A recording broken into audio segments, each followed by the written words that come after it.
خلق الإنسان وكرمه وعلمه من البيان ما لم يعلم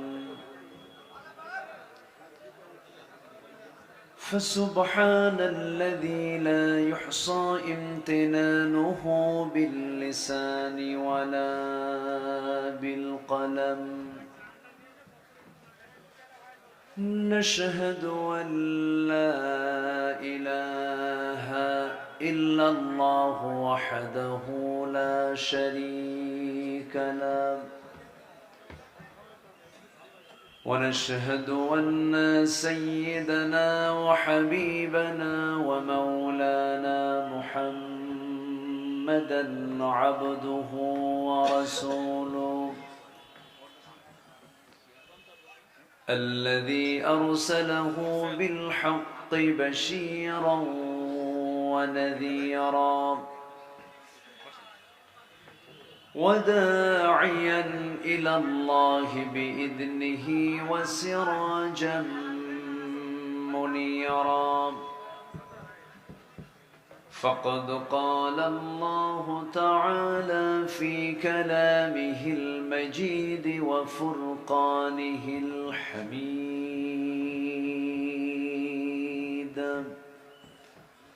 أعوذ بالله من الشيطان الرجيم بسم الله الرحمن الرحيم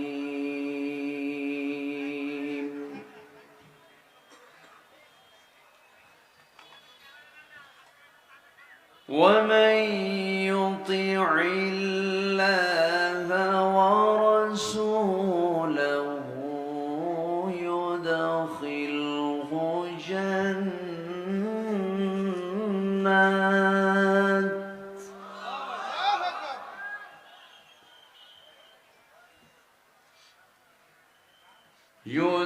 يدخله جنات تجري من تحتها الأنهار خالدين فيها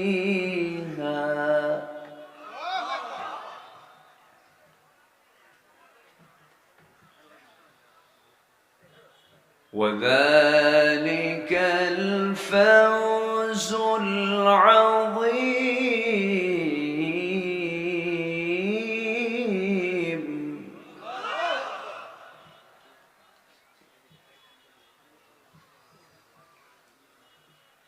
ومن يعص الله ورسوله ويتعد حدوده يدخله نارا خالدا فيها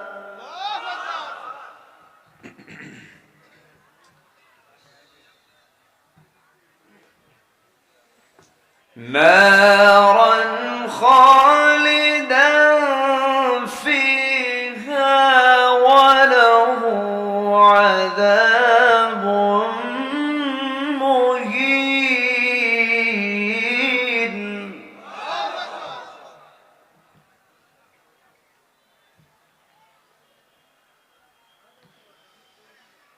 الله أكبر بسم الله الرحمن الرحيم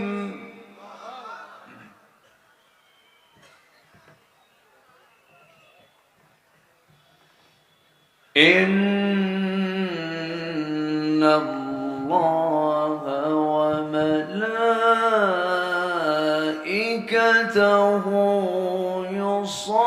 يصلون على النبي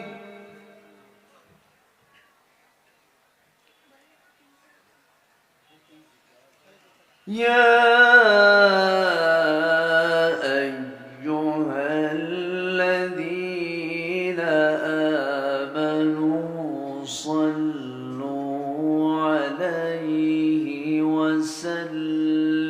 وسلموا تسليما السلام عليكم ورحمة الله وبركاته সালামের জবাব একটু ভিজা ভিজা মনে হলো। আসসালামু আলাইকুম ওয়া রাহমাতুল্লাহ। সবাই কেমন আছেন? আমাকেও প্রশ্ন করলেন, এ তো মুহাব্বতের লক্ষণ। মুহাব্বত থাকলেই তেমন হয়। আল্লাহ তাআলা আমাকে তো আপনার মতোই আপনার কাতারেই রেখেছেন। বলছি আলহামদুলিল্লাহ। আমি আসতে নিয়ে যত মানুষ রাস্তায় দেখেছি এবং চতুর্পার্শ্বে দাঁড়িয়ে থেকে যত মানুষকে আমি লক্ষ্য করছি, আমার মনে হয় বসে থাকা মানুষের চাইতে বাহিরের লোকের সংখ্যাই বেশি হবে। উচিত ছিল সামিনাটা আরেকটু বড় করা। মানুষের খুবই কষ্ট হচ্ছে আমার মনে হচ্ছে। তো আমি মাহফিল কমিটির পক্ষ থেকে ক্ষমার সুন্দর দৃষ্টি কামনা করছি। উপর থেকে কুয়াশা পড়ছে, ঠান্ডা, এর মধ্যেও যারা দাঁড়িয়ে দাঁড়িয়ে কষ্ট করে কথা শুনছেন, আপনাদের এই কষ্টের উত্তম জাযা আমার আল্লাহ তাআলা আপনাকে দান করুন। জোরে বলি আল্লাহুম্মা আমিন। সম্মানিত হাজিরিন, আমার আগের মেহমান লম্বা সময় কোরআন সুন্নাহকে সামনে রেখে তিনি কথা বলেছেন। আমি শেষ ক্লাসে এসে কিছু কথা বলতে চাচ্ছি। এই মাঠে আজ থেকে আরো এক যুগ আগে আমি এসেছিলাম। সেই সময় কলেবরটা এত বড় ছিল না। এই যে মজনু তখন বিয়ে করে নাই, পরে বিয়ে শাদী করছে। তো এই 12 বছর পর আল্লাহ তাআলা এই গুরদহের মাঠে এত সুন্দর সাজানো একটি পরিবেশে আল্লাহ তাআলা আমাকে আসার তৌফিক দিয়েছেন, বেঁচে রেখেছেন। আলহামদুলিল্লাহ। যে সময়টা পার করছে বাঁচারই তো কথা না। 16 বছর কি যে সময় পার হয়েছে। সম্মানিত ভাইয়েরা, এই মাহফিল গত বছর হতে দেয়নি। ভাববেন না হুজুর খবর রাখে না। মাহফিল হতে দেয়নি। সম্মানিত বন্ধুগণ, অসংখ্য মাহফিল বন্ধ করে দিয়েছে। আজকে থানার কাছে আর কমিটির যাওয়া লাগে না। কমিটি এখন স্বাধীন হয়ে গেছে। বরঞ্চ থানা ফোন দিয়ে বলে কিছু লাগবে কি, ঠিক কিনা? এই পরিবর্তন যিনি তৈরি করে দিয়েছেন তিনি আমার কে? আসতে বলবেন না, তিনি আমার কে? আল্লাহ পারেন কিনা, দেখায় দিছেন কিনা? কি প্ল্যান আমাদের, আল্লাহর কি প্ল্যান? আমরা কত প্ল্যান করেছি, আর আল্লাহর প্ল্যানটা দেখছেন, মাত্র 45 মিনিট টাইম। চিন্তা করা যায়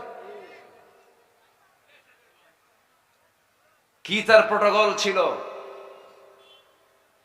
কি তার সমরাস্ত্র ছিল, সব তার হাতে। কিন্তু টাইম পাইছে কতক্ষণ? এই পরিস্থিতি, এই সিচুয়েশন তৈরি করে দিয়েছেন তিনি আমার কে? শুকরিয়া আদায় করছি, বলছি আলহামদুলিল্লাহ। সবাই বলি আল্লাহুম্মা আইন্নি আলা যিকরিকা ওয়া শুকরিকা ওয়া হুসনি ইবাদাতিকা। আমরা আল্লাহ তাআলার শুকর আদায় করে নিলাম। সম্মানিত হাজিরিন, যে সমস্ত ঐতিহাসিক মাহফিলগুলো 18 বছর 16 বছর করতে দেয়নি, সে মাহফিলগুলো এবছর শুরু হতে যাচ্ছে। চট্টগ্রামের প্যারেড ময়দান 5 দিনব্যাপী তাফসীর মাহফিলের একদিনের মেহমান আল্লাহ তাআলা আমাকে নির্বাচিত করেছেন। সম্মানিত ভাইয়েরা, সিলেট আলিয়া মাদ্রাসা মাঠের মাহফিল ঐতিহাসিক। সেখানেও 5 দিন ব্যাপী একদিন আল্লাহ তাআলা এই অধম গোলামকে রেখেছেন। পাবনার দারুল আমান ট্রাস্ট উত্তরাঞ্চলের সবচাইতে বড় ঐতিহাসিক মাহফিল, সেখানেও এবছর মাহফিল অনুষ্ঠিত হচ্ছে, সেখানেও মেহমান হিসাবে আছি। এই মাহফিলগুলোকে কণ্ঠাসা করা হয়েছিল, বন্ধ করে দেওয়া হয়েছিল। তারা চেয়েছিল আওয়াজ বন্ধ হলে মনে হয় ইসলাম অচল হয়ে পড়বে। ইসলামকে কেউ অচল করতে আসলে সে অচল হয়ে যায়। অচল হয়নি, অচল হয়ে গেছে। ইসলাম ছিল, আছে, থাকবে। ইসলাম কারো না, ইসলাম কার? ইন্নাদ-দীনা ইনদাল্লাহিল ইসলাম। এজন্য ইসলামকে নিয়ে যারাই যে শক্তি একটু মাথাচাড়া দিয়ে উঠেছে ইসলামের বিরুদ্ধে, আল্লাহ তার মাথাকে ভেঙ্গে চুরমার করে দিয়েছে। ইতিহাস সাক্ষী, আমরা আমাদের সবারই কম বেশি জানা আছে, আমরা মুসলিম পরিবার, আমাদের ইসলামী অনেক নলেজ নিয়ে আমরা ছোট থেকে বড় হয়েছি। তবে একটি ব্যতিক্রম অঞ্চল হচ্ছে ঝিনাইদহ মহেশপুর এরিয়া। আমার কাছে খুব ভালো লাগে। অত্যন্ত উর্বর ইসলামী আন্দোলনের জন্য আল্লাহ তাআলা এই জনপদকে ইসলামের জন্য কবুল করে নেন। জোরে বলি আল্লাহুম্মা আমিন। আমরা শুনতে এসেছি কোরআন, শুনতে এসেছি কি? কোরআনের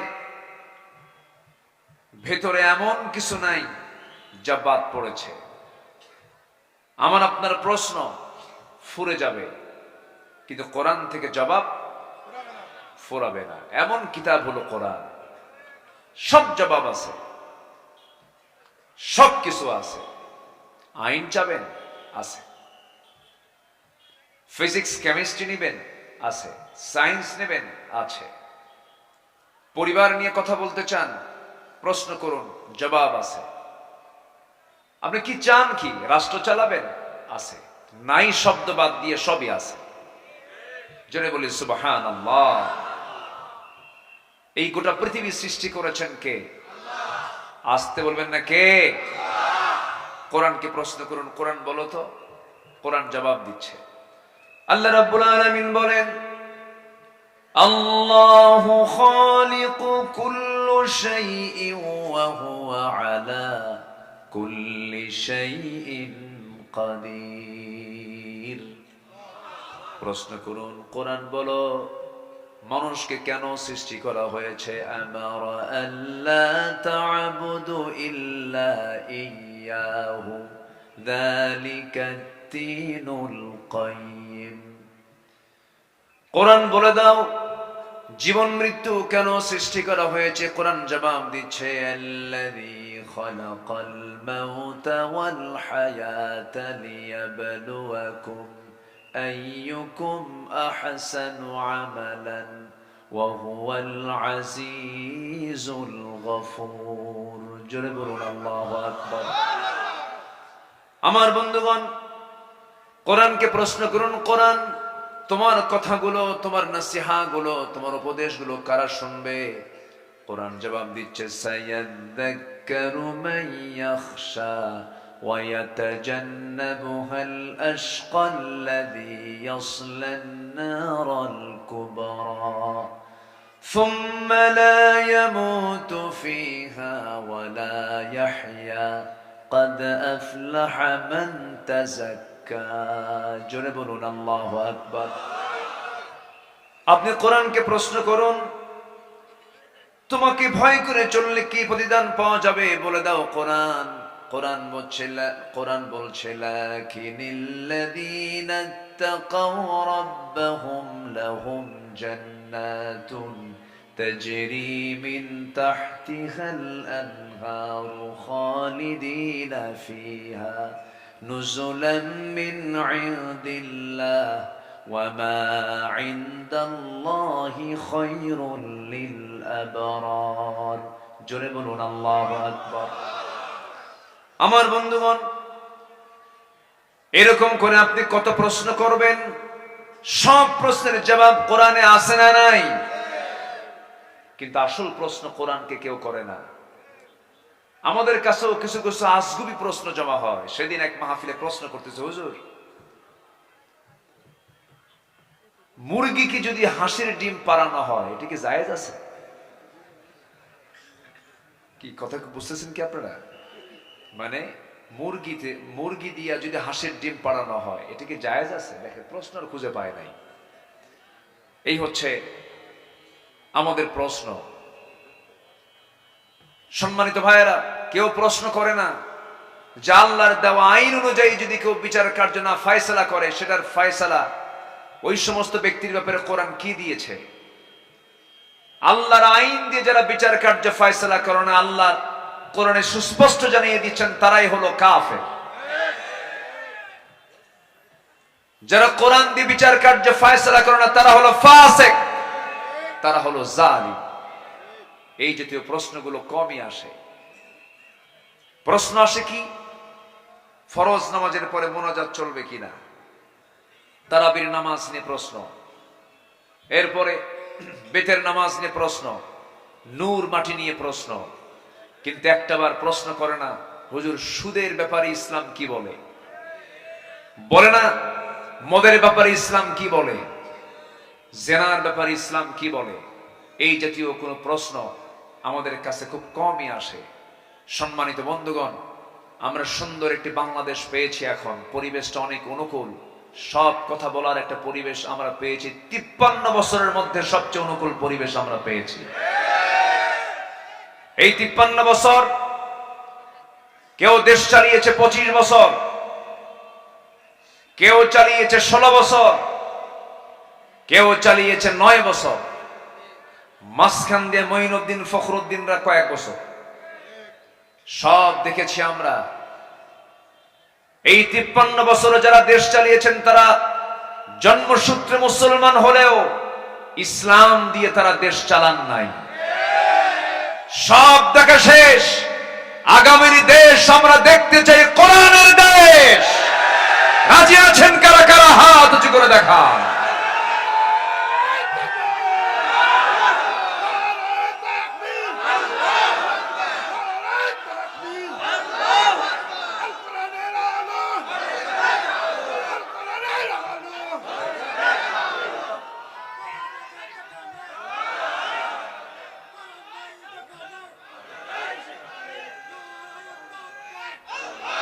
আল্লাহ কবুল করুন। জোরে বলি আমিন, আরো জোরে আমিন।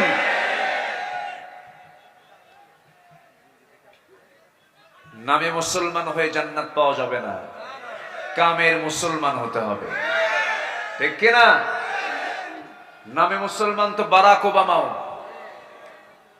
হিন্দু নাম, খ্রিস্টান নাম বারাক হোসেন ওবামা। নাম শোনেন নাই? কোথাকার প্রেসিডেন্ট ছিল? আমেরিকা। এরকম করে বহু লোকের নাম আছে মুসলমান, কিন্তু চরিত্র হচ্ছে তার সম্পূর্ণ ইসলাম পরিপন্থী। আমরা জন্মসূত্রে মুসলমান হয়ে এই পরিচয় দিয়ে আমরা জান্নাত পাবো না। সবার আগে শর্ত হলো ইসলাম থাকতে হবে, ঠিক কিনা বলে? সমস্যা না, থাক না। ও আমাকে দেখতে সমস্যা হচ্ছে? আচ্ছা, সাউন্ড বক্স কেমনে সরাবে? না, সবার কথা শুনলে কি আর হয়? সবার কথা শুনবেন কেমন? এই যে এরা এখন এই পিছন দিক দিয়ে বলে অসুবিধা হয় না, এটা টান দেওয়া দরকার না? তাহলে এটা টান দেওয়া দরকার, এটাও টান দেওয়া দরকার, এটাও টান দেওয়া দরকার। সবই যদি টান দেন, আপনি শুনছেন না হয় লক্ষ মানুষ, কিন্তু এই ক্যামেরা, এই অনলাইন, এই প্রযুক্তি এগুলো শোনায় দিচ্ছে কোটি কোটি মানুষকে। সবই তো ঠিক, কোনোটাই তো ঠিক নাই। কথা বলেন কেন? থাকুক না, একটু কষ্ট হবে, একটু কষ্ট করে একটু শোনেন, যা আছে থাকুক না, আমরা একটু মনোযোগ দিয়ে শুনি। আমাদের বাহিরের চোখ না খোলা থাকলেও, না দেখতে পেলেও দিলের চক্ষু দিয়ে আমরা দেখি। জোরে বলি ইনশাআল্লাহ। একটু বসুন। সম্মানিত ভাইয়েরা, এরা আবার কি করে, এই বাচ্চারা, মুরব্বী খাওয়া যাবে না তো, বাচ্চারা বসো, মানে কি যে বেকায়দা, বসো আব্বু বসো, যে আমার দিকে তাকান। আমাকে সবাই শুনতে পাচ্ছেন তো? কারো কোনো অসুবিধা নাই তো? বলি আলহামদুলিল্লাহ। এই মাটি 12 বছর আগে এই মাটিতে আমি এসেছিলাম। আমার একটা আবেগের জায়গা কাজ করছে। সম্মানিত বন্ধুগণ, একটু মনোযোগ দিয়ে আমরা কথাগুলো, আমরা এই পৃথিবীতে এসেছি একটা লক্ষ্য নিয়ে, সেটা হলো আমরা খুশি করতে চাই কাকে? আসতে বলবেন না, কাকে? আল্লাহ খুশি হলেই আমরা জান্নাত পাবো। কিন্তু আমাদের ভিতরে সমাজে কিছু লোক আছে, আল্লাহ যেখানে থাকে থাকুক, আমার নেতা খুশি হোক। আছে না নাই? এই 16 বছর শুধু সংসদে শুনেছি, আমি স্মরণ করছি 1000 বছরে শুনছি না, শুনছি আল্লাহর প্রশংসা নাই, নবীর প্রশংসা নাই, শুধু নেতার প্রশংসা। কিন্তু সকল প্রশংসার আগে প্রশংসা হতে হবে কার? আসতে বলবেন না, কার? সবার আগে আমরা সন্তুষ্ট করব কাকে? আল্লাহকে। আল্লাহ যদি আমার রাজি হয়, তুমি কে? ঠিক কিনা? আমার সঙ্গে পারে কে? গোটা পৃথিবীর সব মানুষ আমার বিরোধী, কিন্তু আল্লাহকে আমি হাতে নিয়েছি। আল্লাহ আমার হয়ে গেছেন, আমি আল্লাহর হয়ে গেছি।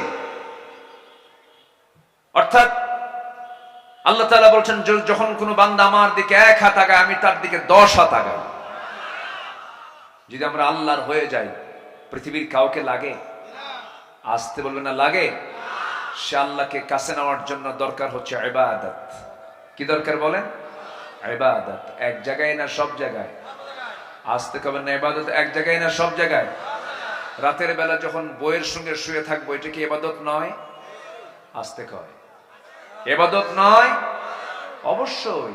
অন্যের বউ না কিন্তু আবার, হ্যাঁ, নিজ স্ত্রী হতে হবে। এখন তো পরকীয়ার পরিমাণ কমছে না বাড়ছে? বাড়ছে। নিজের বউ ভাল লাগে না। বিকৃত রুচির কিছু বদমাইশ আছে না নাই? আছে না নাই? আচ্ছা, বিকৃত রুচি। আর সেই বিকৃত রুচির লোকগুলো আজকে উপদেষ্টার মতো জায়গায় বসে যায়। মুস্তাফা সরওয়ার ফারুকী তার বউকে দিয়ে নাচায়। মুস্তাফা সরওয়ার ফারুকী চিন্তা চেতনা হলো সমকামিতা, লিভ টুগেদারে বিশ্বাসী। চরিত্রহীন মানুষ কখনো 18 কোটি মানুষের প্রতিনিধিত্ব করতে পারে না। রক্ত রক্ত দিয়েছে যুবকরা, রক্ত দিয়েছে আমার ছাত্ররা, রক্ত দিয়েছে আমাদের সন্তানরা। সন্তানদের রক্তের সঙ্গে প্রতারণা করা যাবে না ভাই। এই বিজয়টা এসেছে, আমাদের ধরে রাখার দরকার আছে না নাই? ধরে রাখতে হবে। তবে এই সম্মান, এই বিজয় ধরে রাখার জন্য সবচেয়ে বড় অস্ত্র হলো সুন্দর চরিত্র।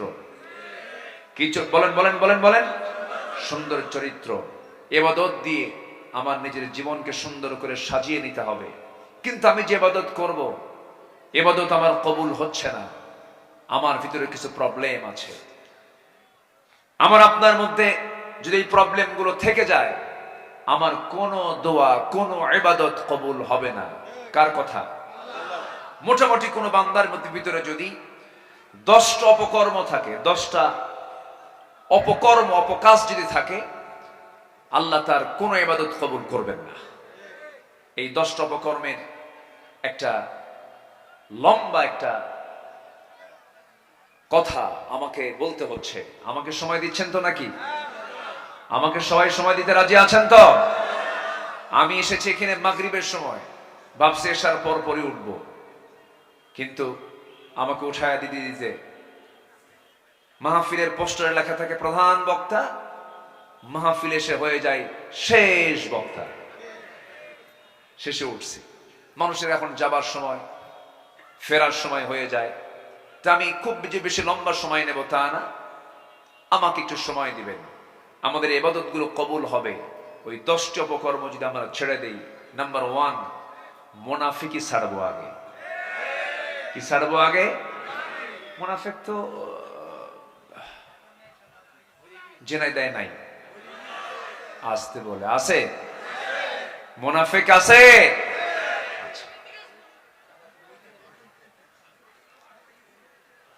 আমার বন্ধুগণ, মুনাফিক কাকে বলে? মুনাফিক কোন ব্যক্তির ভিতরে কোন চরিত্রগুলো থাকলে তাকে মুনাফিক বলা যায়? আল্লাহ রাব্বুল আলামিন মুনাফিককে চেনার জন্য একটা সূরা নাম দিয়েছেন, তার নাম হলো সূরাতুল মুনাফিকুন। কাফিরকে চেনার জন্য দিয়েছেন সূরাতুল কাফিরুন, মুমিনকে চেনার জন্য দিয়েছেন সূরাতুল মুমিনুন। আমার বন্ধুগণ, সেই মুনাফিকদের চরিত্র নিয়ে আল্লাহ রাব্বুল আলামিন শুরুতেই তিনি বলছেন, সূরা মুনাফিকুনের মধ্যে বলছেন, ইন্নাল মুনাফিকিনা লাকাযিবুন। মুনাফিকদের 1 নাম্বার চরিত্র হলো তারা হলো চরম মিথ্যাবাদী। নির্বাচন যখন আসছে, সেই সময় ফতোয়া দিয়েছে, সেই সময় নির্বাচনের আগে জাতিকে জানিয়ে দিয়েছে, আগামী নির্বাচনে যদি জিততে পারি মদিনার সনদে দেশ চালাবো। কইছে না? কিসের সনদে? মদিনার সনদ না, মোদির সনদে দেশ চালাইছে।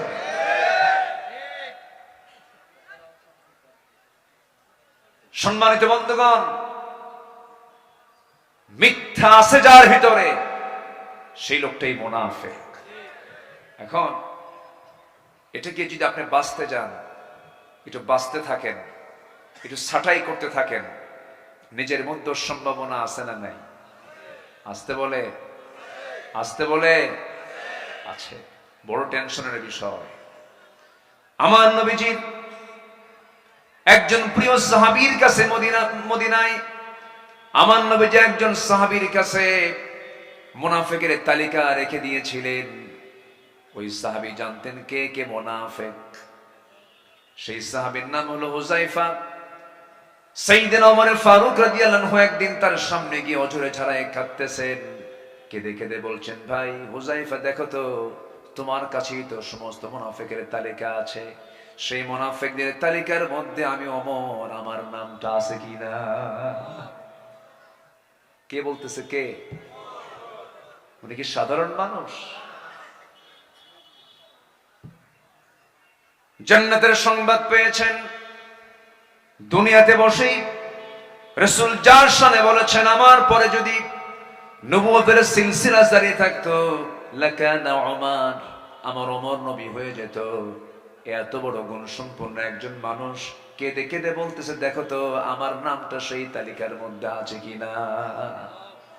কি পেরেশান ছিলেন তারা, নিজেকে নিয়ে কি তারা টেনশন করেছেন। সারা রাত সেজদা দিয়ে কেটেছে তাদের রাতগুলো। দিনের বেলা ঘোড়ার পিঠে চলেছে, এত ভালো নেক আমলগুলো করেছেন। কি বড় একজন শাসক তিনি ছিলেন। সেই সময়ের শাসক আর বর্তমান হালের শাসকের মধ্যে কি তফাৎ দেখেন। ছোট্ট একটা ইতিহাস বললেই স্পষ্ট হয়ে যাবে। প্রথম খলিফার নাম কি বলেন? বলেন? আবু বকর রাদিয়াল্লাহু তাআলা আনহু যেদিন খেলাফতের মসনদে বসে গেলেন, সেই দিন আবু বকর সিদ্দিক রাদিয়াল্লাহু তাআলা আনহু শেষ রাত্রিবেলা আগের থেকেই খেদমত করতেন। খেলাফতের দায়িত্ব পাওয়ার পরও খেদমত ছাড়েন নাই। তার ঘরের সঙ্গে একটা ঘর ছিল, তার প্রতিবেশী বুড়ি একজন মহিলা ছিল, যার স্বামী নাই, ছেলে নাই, মেয়ে নাই, কোন সন্তানাদি নাই। সাইয়েদনা আবু বকর সিদ্দিক রাদিয়াল্লাহু তাআলা আনহু সেই বুড়ি মহিলার ঘরে প্রত্যেক রাতে ঢুকতেন। শেষ রাত্রে ঢুকে বুড়ি মহিলার কাপড় চোপড় ধুয়ে দিতেন, গোসল করায়া দিতেন, পানি আগায়া দিতেন, খাবার দাবার জোগাড় করে দিতেন। সাইয়েদনা ওমর ফারুক একদিন তা দেখে ফেললেন। দেখে ফেলে বলছেন, ভাই আবু বকর, খেলাফতের দায়িত্ব পেয়েছেন, এই খেদমতগুলো অন্তত আপনি আমাদের করার সুযোগ দিয়ে দেন। প্রথম খলিফা বলছেন, ওমর, হাসরের ময়দানে তোমার আমলনামা কিন্তু আমার পিঠে আসবে না, আমাকে আমার আমলনামা করতে দাও। 2 বছর খেলাফতের দায়িত্ব পালন করেছেন। সাইয়েদনা ওমর ফারুক রাদিয়াল্লাহু আনহু প্রথম খলিফার ইন্তেকালের পরে তিনি খেলাফতের দায়িত্ব পালন করলেন। প্রথম খলিফার ইন্তেকালের পর ওই বুড়ি মহিলাকে দেখতে যাবে কে? সাইয়েদনা ওমর ফারুক দেখতে গেছেন, খেদমত করতে গেছেন। প্রথম দিন বুড়ি জানে না প্রথম খলিফার ইন্তেকাল হয়ে গেছে। সাইয়েদনা ওমর ফারুক রাদিয়াল্লাহু তাআলা আনহু ভিতরে ঢুকলেন, বুড়িমার কাপড় চোপড় গুলো ধুয়ে দিলেন, সেবা করলেন, গোসলের পানিগুলো আগায় দিলেন, খাবার দাবার গুলো জোগাড় করে দিলেন। বুড়ি জানে না প্রথম খলিফার ইন্তেকাল হয়ে গেছে। যখন খেতে বসেছেন, খেজুর যখন তার সামনে রেখে দেওয়া হয়েছে ধুয়ে, সেই খেজুরগুলো খেতে নিয়ে খেজুরের মধ্যে বিচিটা যখন তার মুখে লেগেছে, সেই সময় তিনি নিশ্চিত হতে পেরেছেন প্রথম খলিফা আবু বকর আর দুনিয়াতে নাই। কারণ আমার আবু বকর যখন আমাকে খেজুরগুলো দিত, খেজুরের বিচিগুলো সরে দিয়ে আমাকে খেজুরগুলো আমার সামনে দিত। আমার বন্ধুগণ, আমার ভাইরা, কি শাসন তাদের আমলে ছিল, কি শাসক তারা ছিলেন। নদীর দরিয়ার পানি পর্যন্ত তাদের কথা শুনেছে। দরিয়া শুকে গেছে, পানি নাই।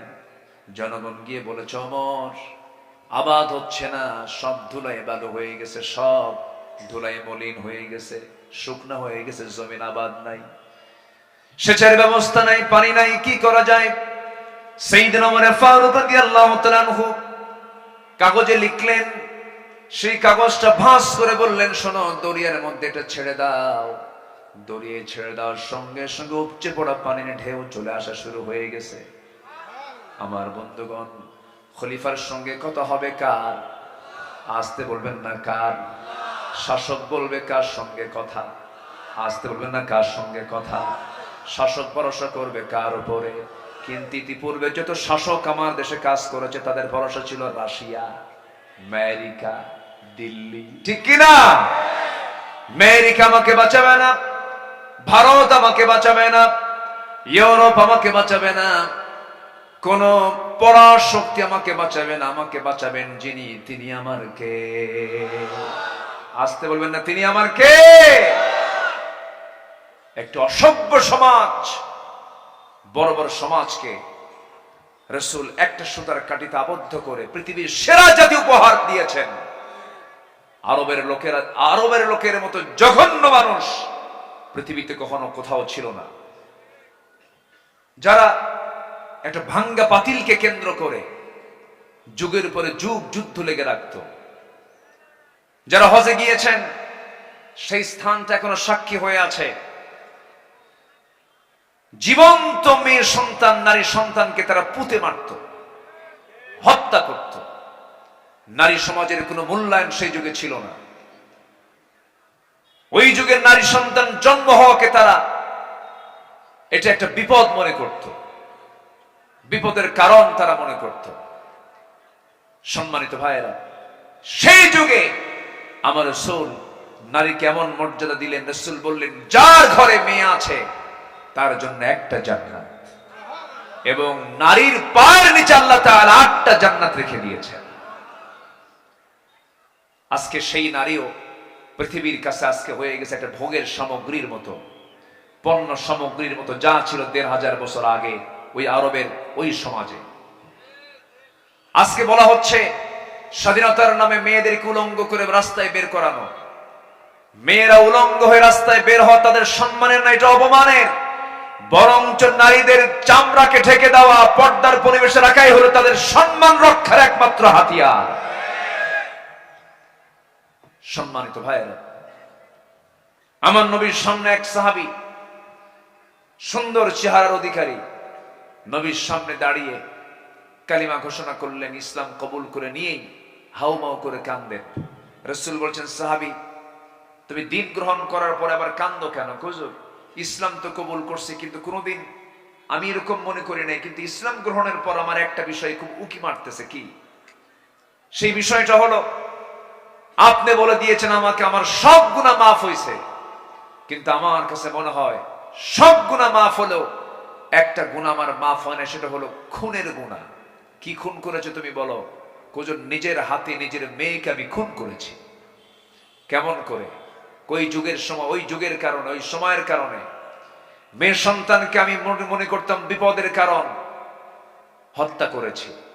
আমার নবীজির সামনে হাঁটু করে দিয়ে বসে থাকে সেই সাহাবীর সামনে রাসূল তাকিয়ে থেকে বলছেন, একটু বলো তো, একটু শুনি, তুমি কেমন করে মারলে তোমার নিজের মেয়েকে? সাহাবী নবীর সামনে বর্ণনা করছেন, এমন ভাবে বর্ণনা করছিলেন, সিরাত গ্রন্থে এসেছে নবীজির চোখের কোনা বেয়ে টপ টপ করে পানি পড়ছিল। সাহাবী বলছেন, ইয়া রাসূলুল্লাহ, আমার স্ত্রীর গর্ভে সন্তান আসলো। বললাম, যাও বাবার বাড়ি, ছেলে হলে নিয়ে আসবা, মেয়ে হলে জীবন্ত পুঁতে হত্যা করবে, এটাই আমার অর্ডার।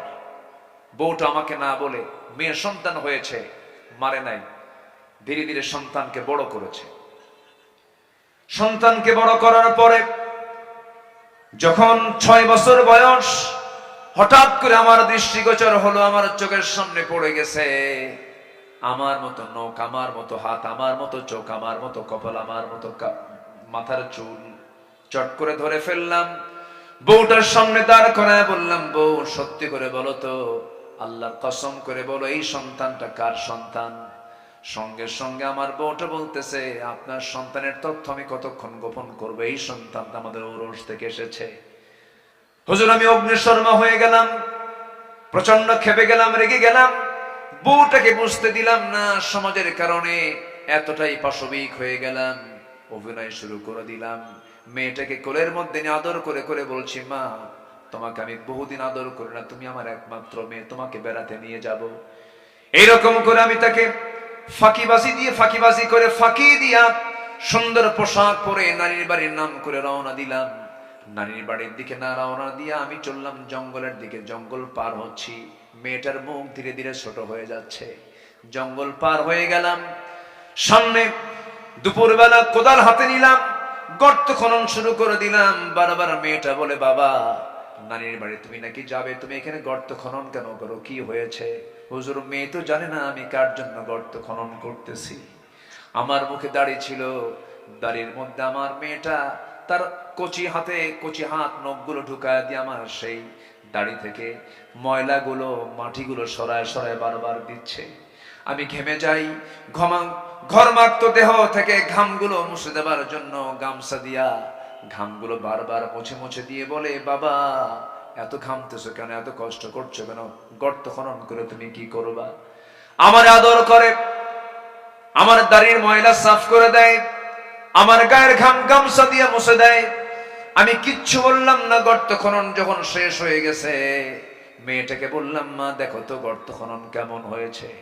আমার মেয়েটা মুচকি হাসি মেরে গর্তের কাছে গিয়ে যখন উকি মেরে দেখতে নিয়েছে সরল মনে, আমি পিছন দিকে চলে আসলাম। পিছন দিকে চলে এসে সজোরে পিছন দিক থেকে এমন জোরে ধাক্কা মারলাম, এক ধাক্কায় বাচ্চাটা উপর হয়ে পড়ে গেল গর্তের মধ্যে। চট করে চিত হয়ে দুইটা হাত এক জায়গায় করে বলছে, বাবা বুঝতে পেরেছি আমার আম্মার কথাটাই সত্যি, আমার মার কথাই সত্যি। বাবা তুমি আজকে আমাকে মেরে ফেলার জন্য কিনে নিয়ে এসেছো। বাবা আমি জানি তুমি আজকে আমাকে মেরেই ফেলবে, কিন্তু একটাবার তুমি আমাকে চান্স দিয়ে দাও। একটাবার আমি তোমার কাছে প্রাণ ভিক্ষা চাই, প্রয়োজনে দুনিয়ার অন্য কোথাও গিয়ে লুকায়া থাকবো, তোমার সামনে চেহারা দেখাবো না, একটাবার তুমি আমাকে বাঁচার সুযোগটা দিয়ে দাও। বাবা তুমি আমাকে মেরো না। হুজুর, আমার দিলের মধ্যে চুল পরিমাণ মোহাব্বত জাগ্রত হলো না, শিরকিয়াতের কারণে পাশবিক হয়ে গেলাম। হাতের মধ্যে পাথর নিলাম, বড় ওজনের পাথর নিয়া আমার কলিজার টুকরা সন্তান চিত হয়ে শুয়ে থেকে বারবার আকুতি করছে বাঁচার জন্য। আমি চোখ বন্ধ করে একটা পাথর মেরে দিলাম, বুক বরাবর গিয়ে লাগলো, ফিঙ্কি দিয়ে রক্ত পড়ে গেল। ছটফট করতে করতে আমার চোখের সামনে আমি পাথর চাপা দিয়া, মাটি চাপা দিয়ে আমি তাকে জনমের মতো শেষ করে দিলাম। আমার নবীজি কথাগুলো শুনতেছিলেন আর বলছেন, ও আমার সাহাবী তুমি চিন্তা করো না সাহাবী, তোমার এইরকম একটা বড় গুনাহ তুমি করেছো, ইসলাম এনেছো, ঈমান কবুল করেছো, ঈমানটা গ্রহণ করেছো, এই গুনাহ আল্লাহ পাক তোমার জীবন থেকে মুছে দিয়েছে।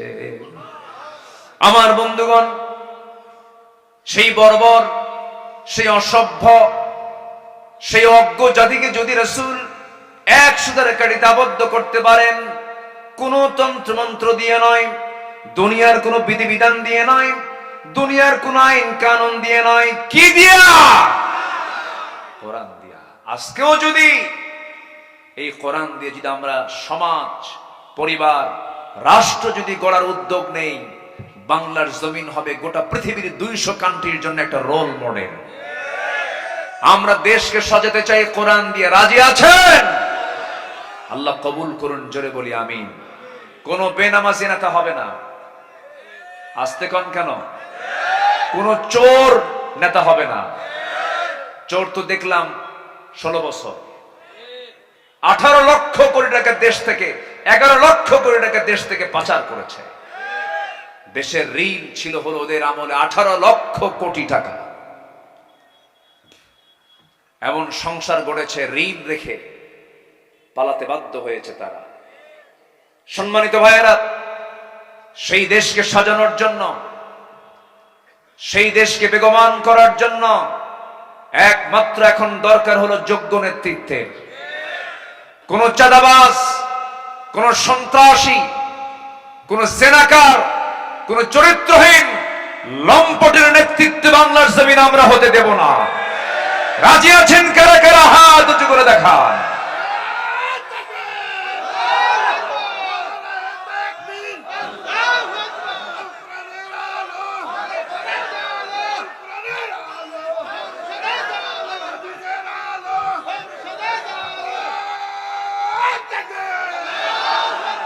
আল্লাহ কবুল করুন, জোরে বলে আমিন।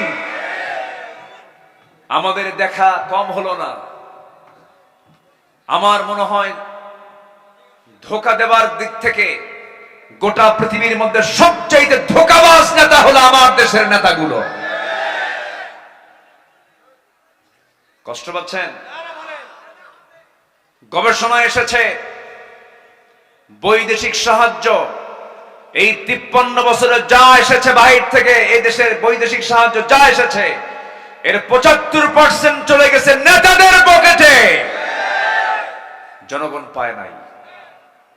সব দেখা শেষ আমাদের। আমরা আর ধোঁকা খেতে চাই না, আমরা দেখতে চাই একটাবার কোরআন। রাজি আছেন তো সবাই? সবাইকে রাজি আছেন?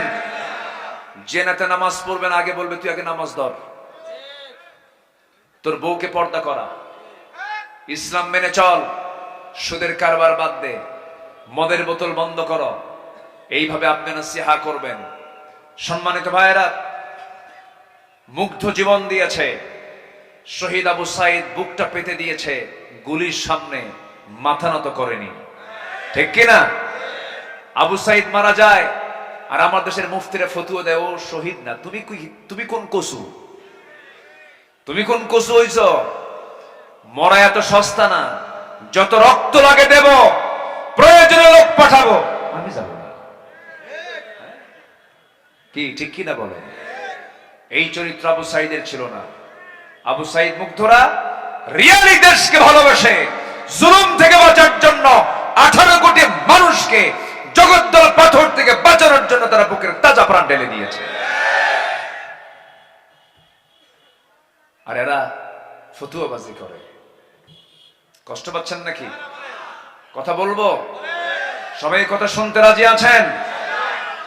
ইবাদত কবুল হবে 1 নাম্বার, সেটা হলো মুনাফিকি বাদ দিতে হবে।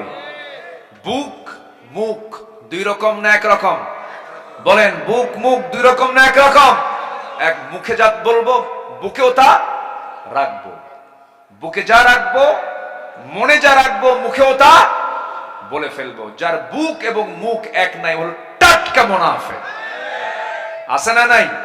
সামনে সালাম দেয়, ভাই আমি আপনার দারুণ ভক্ত, শুধু ঘুরলেই হারামজাদা। এরকম চরিত্রের লোক আছে না নাই? বলেন তো, আছে না নাই? আল্লাহ ওরে জাহান্নামের ভিত্তি উদ্বোধন করবেন মুনাফিক দিয়ে। আল্লাহ মুনাফিক থেকে বাঁচান আমাদেরকে। জোরে বলি আমিন, আরো জোরে আমিন। মুনাফিকরা ইসলামের ক্ষতি করেছে সবচেয়ে কম না সবচেয়ে বেশি? সবচেয়ে কম না সবচেয়ে বেশি? মুনাফিকি বাদ দেব। অনেকগুলো পয়েন্ট তো, আমি বেশি লম্বা সময় নিয়ে আমি টানতে পারছি না। আসেন আবার 2 নম্বরে, ওই বান্দার ইবাদত কবুল হবে না যে বান্দা নামাজে অলসতা করে। অলসতা আছে না নাই? ফজর নামাজে মসজিদে যায় না। মুনাফিককে চেনা যায় হলো মুনাফিকরা জোহরও পড়ে, আসরও পড়ে, মাগরিবও পড়ে, কিন্তু মুনাফিকদের চেনার দুইটা পয়েন্ট আছে, সেটা হলো ফজরে আর এশার নামাজ ওরা পড়তে পারে না। এখন বলেন, যারা ফজর এবং এশার নামাজ না পড়তে পারে তাহলে তার মধ্যে কিসের খাসলত বলেন তো? আস্তে কয়, আরো জোরে, আরো জোরে। মুনাফিক।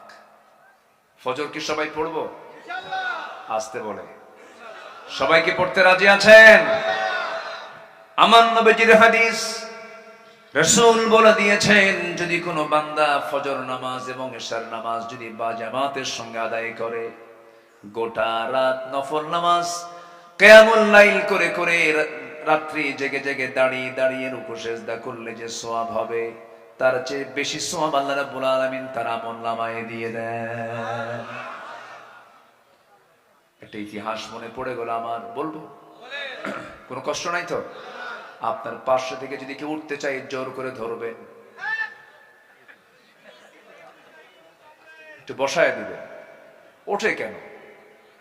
একটা মানুষ যখন উঠতে নেয় তখন তার হাঁটুর সাথে আরেকজনের মুখ লেগে যায়। এখানে উঠবেন কেন? এটা কি ওঠার জায়গা? বরং যেখানে আরো আসার জায়গা। এটার বরকত যে কি, এটা যদি মানুষ বুঝতো, কি যে বরকতময় জায়গা। এখন এখানে ফেরেশতারা শুধু বলতেছে, আল্লাহ গুনাহগুলো মাফ করে দাও, এত বরকত এটা। বসেন, যতক্ষণ থাকবেন গুনাহ শুধু ঝরতে থাকবে। বসতে থাকেন, বসুন সবাই। আমার নবীর সামনে এক মহিলা সাহাবী এসে বললেন, ইয়া রাসূলুল্লাহ, আমার কি বিয়ে নাই? আমার কি বিয়ে কিসমতে নাই? আমার নবীজি খুব ফ্রি ছিলেন, সবার সঙ্গে ফ্রি হয়ে চলতেন। সাহাবীরা রাসূলের সঙ্গে কোনো ভয় পেত না। নবীজি ভয়ের কোনো অপশন রাখেন নাই। রাসূলকে দেখে যে কেউ ভয় পেত এমনটা না। রাসূল ছিলেন মুখ গমটা মানুষ না হাসি খুশি মানুষ? হাসি খুশি। পেটে খাবার নাই কিন্তু মুখের হাসি ফুরাতো না। দেখবেন কিছু কিছু লোক আছে, হাসেও না কান্দেও না। কিছু লোক আছে না এরকম ধরনের। ওদের বউরা যে সংসারে কেমনে করে আমার বুঝে আসে না। ওদের বউরা হয়তো মাঝে মাঝে দোয়া করে, আল্লাহ এই মরবে কোন দিন, একটু হাসি থাকা দরকার। আমার নবীজি সবার সঙ্গে মিশে যেতেন। এক মহিলা এসে বলে, হুজুর, আমার কপালে কি বিয়ে আছে? কেন? কই বিয়ে তো হয় না আমার। রাসূল বললেন, কেন? বিয়ে তো অবশ্যই হবে, আমার অনেকগুলো সাহাবী আছে, বিয়ে হয়ে যাবে, যাও। ওই মহিলা সাহাবী বললেন, ইয়া রাসূলুল্লাহ, কি আমি তো জেনে তেন পুরুষকে পছন্দ করি না। আমি সেই পুরুষকে আমি পছন্দ করব, সে আমার স্বামী হবে যে জামাতের সঙ্গে 5 ওয়াক্ত নামাজ পড়বে, রমজান মাসে রোজা রাখবে, 5 ওয়াক্ত নামাজ পড়বে, রমজান মাসে রোজা রাখবে। শুধু 5 ওয়াক্ত নামাজ পড়লেই হবে না, কিয়ামুল লাইল তাকে করতে হবে। এবং রমজান মাসে রোজা রাখলেই হবে না, তাকে গোটা বছর নফল রোজা রাখতে হবে। এই জাতীয় শর্ত যখন দেওয়া হলো, নবীজি মুস্কি মুস্কি হাসি মেরে বলছেন, এ কেমন জাতীয় শর্ত হলো? গোটা রাত নামাজ পড়বে, 5 ওয়াক্ত নামাজ পড়বে, রমজান মাসে রোজা রাখবে, গোটা বছর রোজা রাখবে, বইয়ের হক আদায় হবে কখন? কি কথা কি বুঝতেছেন? এত বড় শর্তগুলো, শক্ত শর্ত যখন নবীর কানে চলে গেল, রাসূল বললেন, ঠিক আছে মহিলা, দেখি আমি চেষ্টা করে দেখব, দেখি কি করা যায়। নবীজি প্রস্তাব দিলেন। হঠাৎ করে সামনে থেকে একজন স্বামী মুস্কি হাসি মেরে বলছে, হুজুর, আমি রাজি আছি, আমি তারে বিয়ে করব। বিয়ে হয়ে গেল। বিয়ে হয়ে যাওয়ার কয়েক মাস পরে নবীর সামনে মহিলা এসে বলতেছে, ইয়া রাসূলুল্লাহ, যে শর্তের ভিত্তিতে বিয়ে হয়েছিল, আমার স্বামী কোনো শর্ত রাখে নাই, সব শর্ত ভঙ্গ করেছে। রাসূল বলেন, মহিলা, তুমি যার বিরুদ্ধে নালিশ করতে এসেছো সে তো তোমার স্বামী হতে পারে, কিন্তু সে তোমার সাহাবী। এক মুখে কথা শুনবো না, তোমার স্বামীকেও হাজির করো। বিচারকের দায়িত্ব এক মুখে কথা শোনা না, 2 মুখে কথা শোনা। বিচারের শর্ত কি? 2 মুখে কথা শুনতে হবে, মুখোমুখি হতে হবে। কিন্তু বিগত 16 বছর যে রায়গুলো হয়েছে, 2 পক্ষ না 1 পক্ষ। অটো রায়। কি রায়? অটো রায়। সাকা চৌধুরী নাম শুনেছেন তো? সালাউদ্দিন কাদের চৌধুরী। সালাউদ্দিন কাদের চৌধুরী, যাকে ট্রাইব্যুনালের রায় দিয়ে চট্টগ্রামের একজন বড় একজন নেতা ছিল, হেভিওয়েট একজন নেতা ছিল। তার বাবা ছিল একজন পাকিস্তান পার্লামেন্টের একজন স্পিকার, অনেক বড় লিডার তিনি ছিলেন, তার ছেলে সালাউদ্দিন কাদের চৌধুরী, উনি ওই ট্রাইব্যুনালকে বলেছিলেন এটা অচল ট্রাইব্যুনাল, বুক উঁচু করে বলেছিলেন, অনেক শক্ত শক্ত কথা বলেছিলেন। সম্মানিত ভাইয়েরা, সম্মানিত বন্ধুগণ, যে রায়গুলো হয়েছে, আল্লামা সাঈদীর বিরুদ্ধে যে মামলা হয়েছিল, যে মামলা সাজিয়েছিল, সেই মামলার যে 1 নম্বর সাক্ষী সরকার পক্ষের, তার সঙ্গে আমার দেখা হয়েছিল পিরোজপুর গত 17 অগাস্ট। শুকরঞ্জন বালি, আমি তাকে বললাম, দাদা বাবু, আপনি হলেন সরকার পক্ষের সাক্ষী, আপনি আমাদের পক্ষে আসলেন কেমনে? বলে, এত বড় নির্জলা মিথ্যা কথা কি বলা যায়? আমার চোখে সাঈদীর মতো ভালো মানুষ আমার চোখে দ্বিতীয়টা পড়ে নাই। একটা হিন্দু, তাকে ইন্ডিয়ায় ঢুকায় দেওয়া হলো, 5টা বছর জেল খেটেছে, হাত পা গুঁড়ো করে দিয়েছে, তাকে অনেক প্রস্তাব দিয়েছে, এরপরেও কোন প্রস্তাবে তাকে রাজি করানো যায় নাই। তার ঈমান নাই, কিন্তু ঈমানের গুণ আছে। আর আমার দেশের কিছু কাঠমোল্লা আছে, এলেম আছে, কিন্তু মুনাফিকি করে ঈমান বিক্রি করে ফেলে। কি রায়গুলো দিল? সাক্ষী, কোন সাক্ষী? ঘটনা হলো 71, সাক্ষীর জন্ম হলো 76। সাক্ষীর জন্ম যদি 76 হয় আর ঘটনা যদি 71 হয়, তাহলে দেখলো কেমনে? রুহের জগৎ থেকে দেখছে। কিসের জগৎ থেকে? রুহের জগৎ থেকে। কম কথা? রায়গুলো দিয়ে দিল। আল্লামা সাঈদীকে শেষ পর্যন্ত তারা শেষ করতে পারছে না। ওদের গাজলে এই জনপ্রিয় ব্যক্তিকে রাখা তো আমাদের জন্য চরম বিপদের কারণ। এই কথা চিন্তা করে তারা করলো একটা নাটক সাজালো 15 অগাস্টের আগের দিন থেকে। নাটক সাজায়া একটা সুস্থ মানুষকে হসপিটাল, কি বল, জেলখানা থেকে বের করে সুস্থ মানুষকে নিয়ে গেল হসপিটালে। সন্তানদের সঙ্গে সাক্ষাতের সুযোগ করতে দেওয়া হলো না। জেলখানা থেকে সুস্থ মানুষকে ধরে হসপিটালে ভর্তি করায় একজন সুস্থ মানুষ হাসি মুখে ঢুকলেন। জেলখানায় আটকিয়ে রেখে পয়জনিং করে, বিষ প্রয়োগ করে তাকে শহীদ করা হলো। এই তাফসীর মাহফিলের এই প্ল্যাটফর্ম ছিল তার প্ল্যাটফর্ম। অতএব তারই গড়ানো এই প্ল্যাটফর্ম থেকে জানাতে চাই, যাদের চক্রান্তের মধ্য দিয়ে আল্লামা সাঈদীকে হত্যা করা হয়েছে, অবিলম্বে তাদেরকে গ্রেফতার করা হোক, চূড়ান্তমূলক শাস্তি নিশ্চিত করা হোক। চান কারা কারা? হাত উঁচু করে দেখা।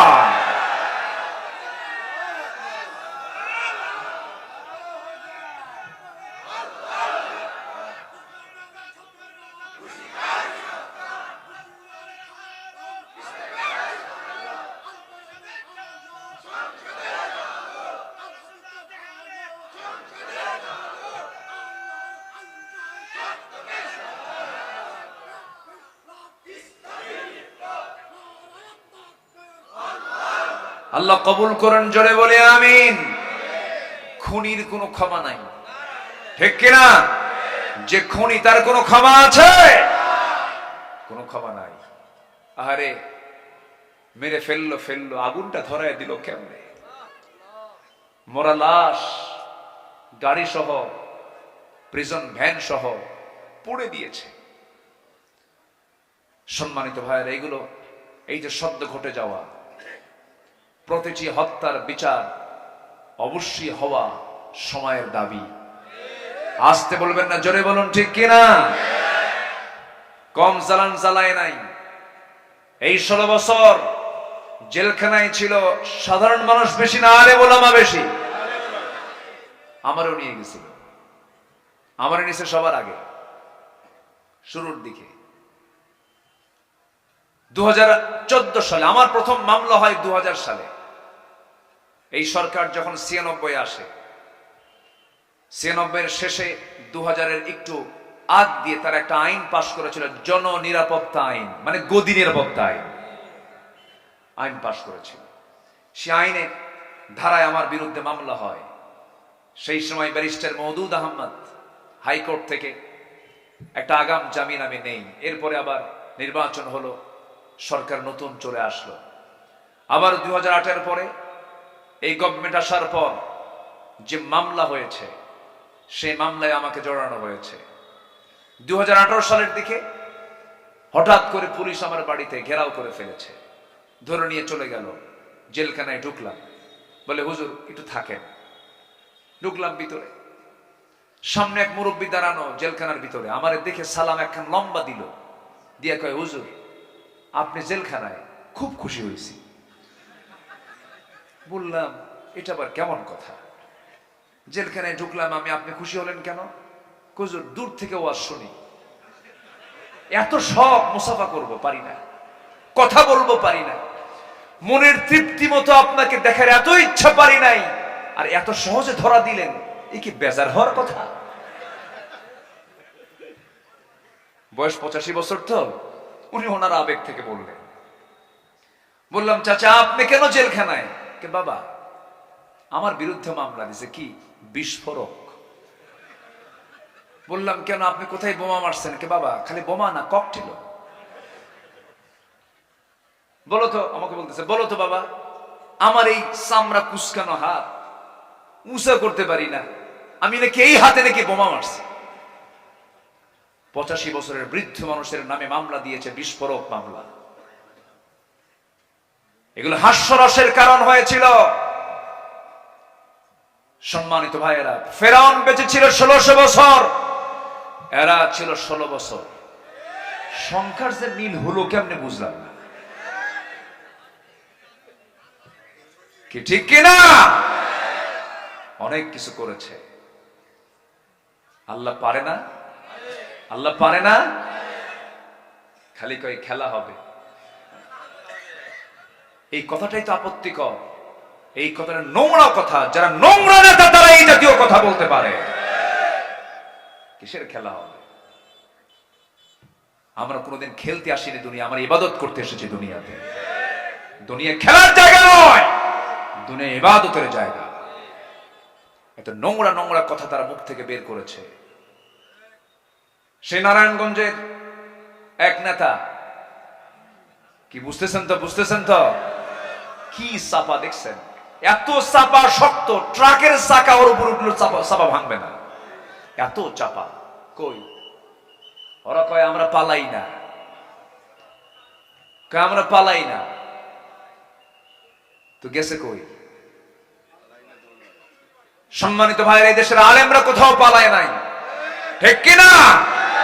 আলেমরা পালায় নাই। আলেমরা বরঞ্চ বিদেশে থাকলে বিদেশ থেকে ফিরে এসেছে। আল্লামা সাঈদীর সাথে একই বছর 2009 সালে হজ করেছি। ওনাকে বলা হলো আপনি দেশে ফিরবেন না, ট্রাইব্যুনাল গঠন হচ্ছে। উনি বলছেন আমি কেন ফিরবো না? আমার দল, আমার কর্মীরা আমার দেশে মার খাবে, আমি কেন থাকবো?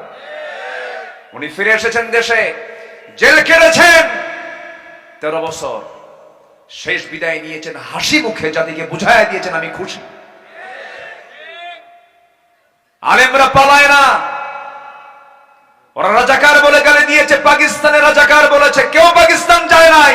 আর এই সমস্ত বেয়াদবরা সব ভারতের দিল্লি গিয়ে জমা হয়ে গেছে। হ্যাঁ, সব তো জানেন। সম্মানিত ভাইয়েরা, আমরা দেশকে ভালোবাসি। কি দেশকে ভালোবাসি না? আমরা দেশকে ভালোবাসি না? দেশে 18 কোটি মানুষ, কতগুলো পরিবার, মুসলিম পরিবার, কাউকে বিয়াই বানালো না, বিয়াই বাড়ি বানাইছে আমেরিকা। দেশের ভালোবাসা আমরা বুঝি। ব্যবসা বাণিজ্য দেশে করো, দুর্নীতি করেছো, দেশের টাকা দেশে রাখো। যারা দেশের টাকা পাচার করে তাদের ফাঁসি হওয়া উচিত, ঠিক কিনা? দেশকে কারা ভালোবাসা আমরা জানি। রাগ করছেন নাকি? রাগ করছেন? এই মাহফিলকে বন্ধ করে দিয়েছে যারা, কারা? যারা বন্ধ করে দিয়েছে তারা শিক্ষা নয় ইতিহাস থেকে। কোরআনকে অচল করলে তোমরা অচল হয়ে যাবা। কোরআনকে অচল করতে পারবে না। সবাই কি নামাজ পড়তে রাজি আছেন? এক মহিলার কথা বলতেছিলাম, মনে আছে আপনাদের? বলবো? লাইনে যাই, আবার যাই, লাইনে যাই। কতক্ষণ আছেন আপনারা? হ্যাঁ, সারা রাত? ও ওরে, গ্রামার তো ভালোই খাটায় দেখি। 20 তারিখে দাওয়াত দিয়ে 21 তারিখে নিবে। আমার আগামীকাল মাহফিল বেশি দূরে না, মাত্র হবিগঞ্জ। কথা কি বুঝতেছেন? মানে সিলেট। আবার তারপরের দিন মাহফিল হলো বেশি দূরে না, চট্টগ্রাম। জি, সব দিকেই তাকাতে হয়। কিন্তু লক্ষ্য করলাম এই সাইডটা আপনারা অফ করেন নাই কেন? প্রচন্ড ঠান্ডা বাতাস আমার গায়ে লাগতেছে। এই বাতাসটা লাগলে আমি তো রুগী হয়ে যাব, ঠান্ডা লাগবে। বাতাস লাগলে এখন সমস্যা না, একটু ঢেকে দেওয়া লাগতো মনে হয়। তো যাই হোক, আমার দিকে তাকান। ওই মহিলা সাহাবীর কথা মনে আছে? এসে স্বামীর বিরুদ্ধে নালিশ করতেছে কার কাছে? নবীর কাছে। রাসূল বললেন, আমি তো মানবো না তোমার কথা, তোমার স্বামীরে ডাকো। দুজনকে এক জায়গায় করলেন। এবার রাসূল বলছেন, মহিলা বলো, 5 ওয়াক্ত নামাজ ভালো মতো পড়েছে কিন্তু জামাতে পড়ে নাই। রমজান মাসে রোজা রেখেছে কিন্তু সারা বছর রোজা রাখে নাই। গোটা রাত কোরআন তেলাওয়াতের কথা ছিল, গোটা রাত সে কোরআন তেলাওয়াত করে নাই। আমার রাসূল বলছেন, সাহাবী, তোমার বউটা যে সমস্ত কথাগুলো বললো এটা কি সঠিক নাকি? হুজুর, সব ভুল কথা, আমি একটাও বাদ দেই নাই। স্বামী কয় এক কথা, বউ কয় আরেক কথা। কি এরকম লাগে না? মাঝে মাঝে লাগে না? স্বামী স্ত্রীর দ্বন্দ্ব হয় কিনা? মনে হয় সব ফেরেশতা বসে আছেন আপনারা। স্বামী স্ত্রীর দ্বন্দ্ব কি লাগে না? লাগে না? হ্যাঁ, লাগে কি না? আর আমারও তো লাগে। না লাগলে মহব্বত হবে কেমনে?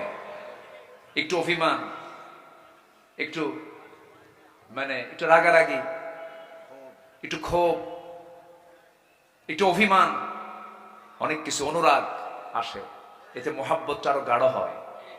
সারাদিন কথা কয় না, সন্ধ্যার দিকেও কথা কয় না, হঠাৎ করে আপনি একটা ডাক মারছেন, কি আছে না নাই বলেন তো? আছে না নাই? কত কি হয়। কিন্তু মাওয়াদ্দাতাও ওয়া রাহমাহ, আল্লাহু আকবার। আল্লাহ তাআলা স্বামী স্ত্রীর মধ্যে রেখে দিয়েছেন শুধু মহব্বত না, রহমত। যেরকম সুবহানাল্লাহ, মহব্বতও আছে, রহমতও আছে। এটা বেহেশতি ফ্লেভার। আলহামদুলিল্লাহ বলেন। কি ফ্লেভার বলেন তো? বেহেশতি ফ্লেভার আছে স্বামী স্ত্রীর মধ্যে। আল্লাহ মহব্বত গুলো বাড়ায়া দেন। জোরে বলি আমিন, আরো জোরে আমিন। কি মহব্বত আল্লাহ তাআলা রেখে দিয়েছেন। বুড়ি 85 বছর বয়স বুড়ির, আর বুড়ার বয়স 90 বছর। বুড়ি চলে গেছে মেয়ের বাড়িতে বেড়াতে, বুড়া বাড়িতে একা থাকে। ছোট্ট একটা বাটন ফোন আছে, ফোন দিয়ে বুড়িকে ফোন দিয়ে বলে, হ্যালো ডার্লিং, তুমি কখন আসবা? বলেন তো, দৈহিক কোনো চাহিদা আছে? দেহের মধ্যে কিছু আছে, কিন্তু বুড়া বুড়িকে ছাড়া বাঁচে না, বুড়ি বুড়াকে ছাড়া বাঁচে না। মরিচ পাকলে ঝাল কমে না বাড়ে? বাড়ে। এই মহব্বত কে দিয়েছেন? আল্লাহ দিয়েছেন। যখন নবীর কাছে যখন স্বামীর বিরুদ্ধে নালিশ দিয়ে দিল, নবীজি বললেন, সাহাবী, কতটুকু সত্য হুজুর? বুঝতে সে ভুল করেছে, আমি বুঝায়া দেই। কি বুঝায়া দিবা বলো? তিনি বলছেন, হুজুর, 5 ওয়াক্ত নামাজ আমি জামাতে না পড়তে পারলেও ফজর নামাজ এবং এশার নামাজ কখনো আমি জামাত ছাড়া পড়ি নাই। আপনি বলে দিয়েছেন ফজর নামাজ এবং এশার নামাজ যদি কোনো বান্দা যদি জামাতের সঙ্গে আদায় করতে পারে, আল্লাহ রাব্বুল আলামিন তার আমল নামে গোটা রাত নফল নামাজের সওয়াব দিয়ে দেন। হুজুর, গোটা রাতে দাঁড়ায় দাঁড়ায় নামাজ পড়ার কি দরকার? যেরকম সুবহানাল্লাহ। আমার নবীজি মুস্কি মুস্কি হাসতেছেন। বুদ্ধির দিক থেকে মেয়েরা ফার্স্ট না পুরুষরা ফার্স্ট? আস্তে আস্তে কোন কেন ভাই? মেয়ে ফার্স্ট না পুরুষ ফার্স্ট? এটা কে করে দিয়েছেন? সাক্ষীর প্রয়োজন। সাক্ষী যদি পুরুষ একজন হয়, মহিলা লাগবে কয়জন? কয়জন? এটা কে ফয়সালা করেছেন? দোষ কার? আল্লাহ।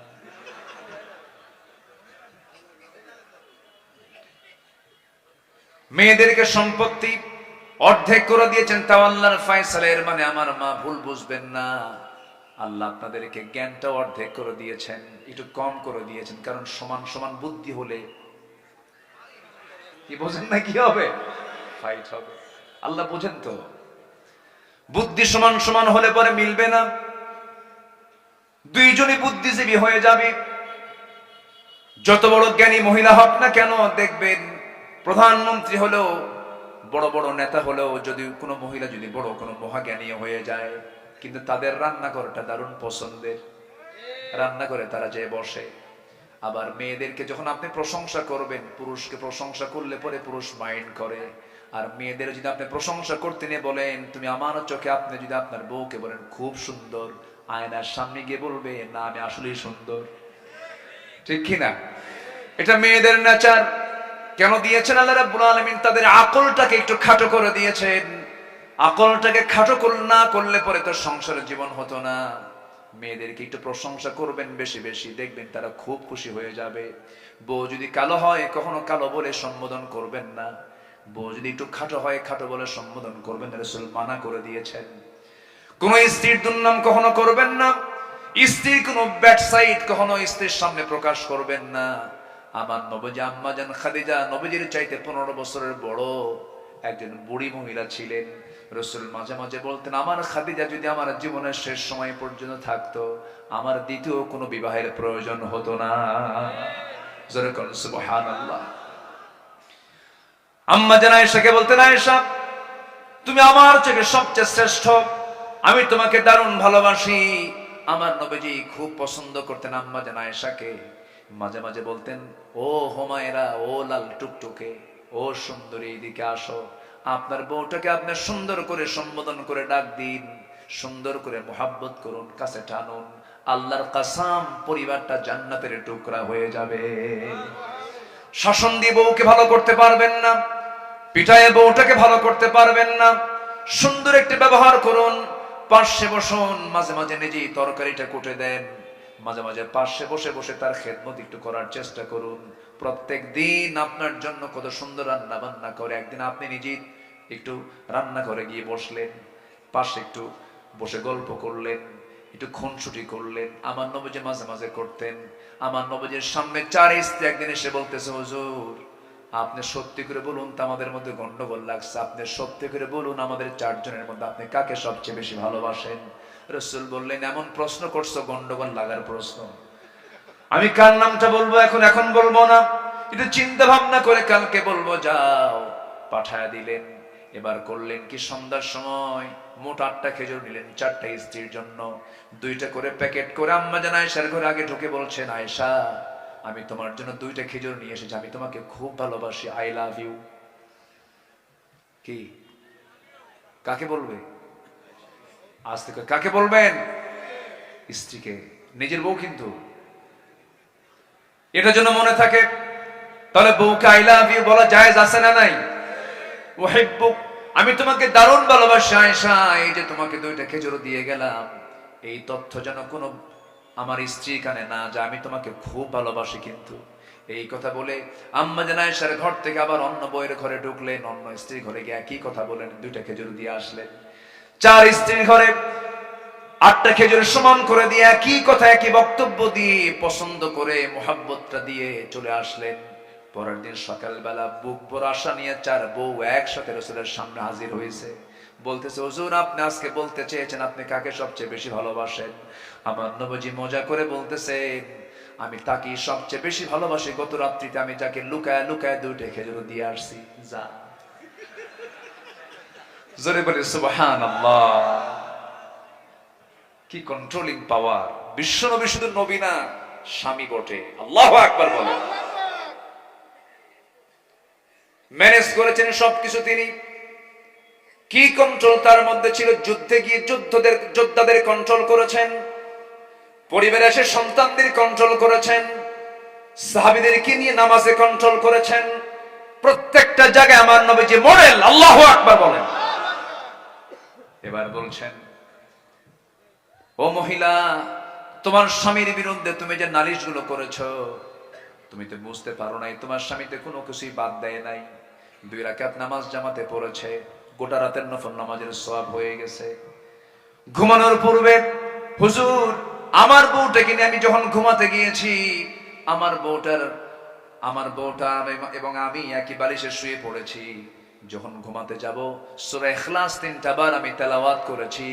সূরা ইখলাস 3 বার তেলাওয়াত করে করে আমি নিজেও পড়েছি, আমার বউকে শোনাইছি। আপনার বর্ণিত হাদিস, যদি কোনো বান্দা ঘুমানোর পূর্বে যদি 3টা বার সূরা ইখলাস পড়ে ঘুমায়, গোটা কোরআন খতমের সমান সওয়াব তার আমলনামায় আল্লাহ রাব্বুল আলামিন দিয়ে দেয়। হুজুর গোটা রাত বসে বসে কোরআন তেলাওয়াতের কি দরকার? এবার রাসূল বললেন, ও আমার মহিলা সাহাবী, তোমার স্বামী তো কোনো কিছু বাদ দেয় না। হুজুর সে যে এত চালাক তাকে আমি জানছি নাকি? যেরকম সুবহানাল্লাহ। রাসূল মিলায়া দিলেন। কি করলেন? মিলায়া দিলেন, যাও সংসার করে খাও। আমার নবীজির কাছে যে কোনো জটিলতা নিয়ে কেউ আসতো, সমাধান করে দিতেন। আর আমার দেশের কিছু মাতব্বর আছে, সমস্যা নিয়ে গেলে এবারে সমস্যা আরো বাড়ায় দেয়। আছে না নাই? যুবকরা এই মাতব্বরে ছুটাই দিবা। কোন বেনামাজি মাতব্বর থাকবে না, কোন বেনামাজি সুদখোর মদখোর মসজিদ কমিটির মধ্যে থাকবে না, ঘাট ধাক্কা দিয়ে বের করে দিবা। এখন সময় এগুলো সব ছাঁটাই করো। হ্যাঁ, রাগ করতেছেন নাকি? এটা কোরআন বলে দিচ্ছে, ইন্নামা ইয়ামুরু মাসাজিদাল্লাহি মান আমানা বিল্লাহ। মসজিদের দায়িত্ব পালন করবে বেনামাজি না নামাজি? সুদখোর না রোজাদার? চোর বাটপাররা মসজিদের দায়িত্ব কেন নেবে? রাগ করলেন নাকি আপনারা? আসেন দোয়া করে দিন। নাম্বার